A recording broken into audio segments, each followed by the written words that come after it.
with B-Boy Bibo. B-Boy Bibo. Bibi, oo nga. Tatapatin na kita. Medyo nalosyang ka nga talaga. Yung dating timbang mo, dumoble. Kasabay ng mga responsibilidad mo sa buhay.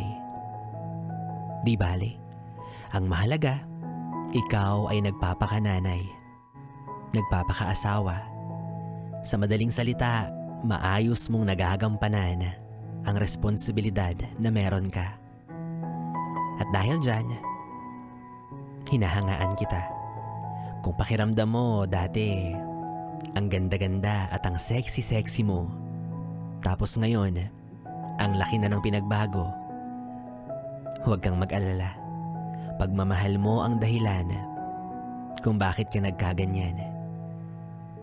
Unconditional love. Minsan, hindi na baling mapabayaan ang sarili. Basta yung mga mahal sa buhay, maging presentable. Pero naniniwala akong hindi ka mananatili sa pagiging ganyan. Dahil kilala kita, hindi ka padadaig sa larangan ng pagandahan.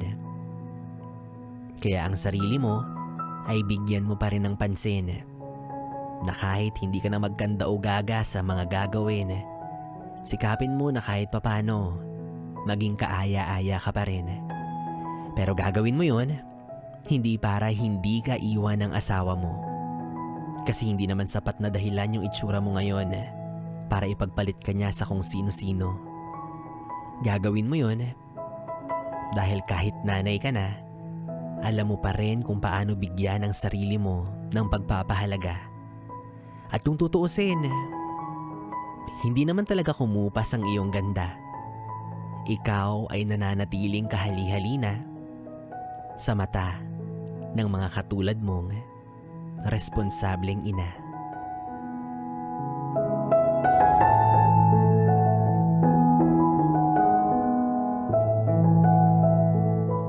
Yes, tama.